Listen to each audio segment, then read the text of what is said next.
Hello guys, we are back with our next lecture. In this lecture, let us go through the concept of global positioning nodes, guys.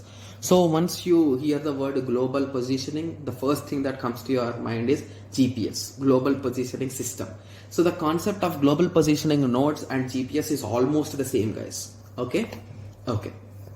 So global positioning nodes. So when the number of nodes in a distributed system grows, it is increasingly difficult for a node to keep track of others. So basically the issue with the growing networks is that, so how can you remember the position of each and every node around you?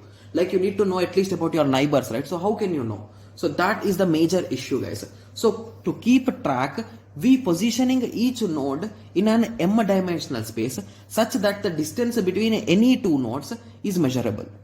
Distance can be in terms of time, also time taken from one node to another node is the distance between them. So basically if there are n number of nodes, we will be taking n dimensions, guys. Okay, and we will be placing each and every node in its position, and we'll be we'll concentrate that the distance between those nodes should be almost the same in all the directions to each other.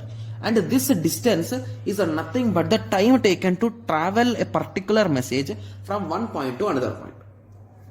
Okay, so this is all about global positioning nodes, guys. So I told you, right, we'll be using GPS, something like GPS, right? You'll be understanding, don't worry. So if a server S1 is replicated into multiple servers S1, S2 and so on up to SK, when a client comes, if no, the distance, then we can directly send him, right? So assume that he is in some location and there is a server directly beside it.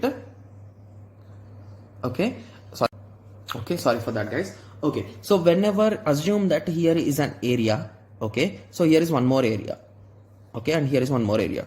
So basically we are having three servers here, okay, of our same replicated data, and here is your client. So basically selecting that server where he should request is one of the most crucial thing, right? So using this concept, we can identify where he need to request the data. Similarly, if there are clients, systems, and where to place the server is also identified here. Okay, that's what I've written here. Okay, so and even we can use any kind of routing algorithm. So it is same as GPS, guys. So if you take how GPS works, so if to know your position, so you will be the satellites will be calculating, or the application will be calculating the distance of you with respect to three different satellites, guys. Because we are in three dimensional, it will be calculating the distance between three satellites. So you with the first satellite, you with the second satellite, and you with the third satellite. Okay, so assume that you are here. So this is your distance with the first, second and third. So indirectly, if you draw the radius, you will be in the center of those three things, guys. So in this way the GPS works. So in the similar way, you can identify where to keep the servers.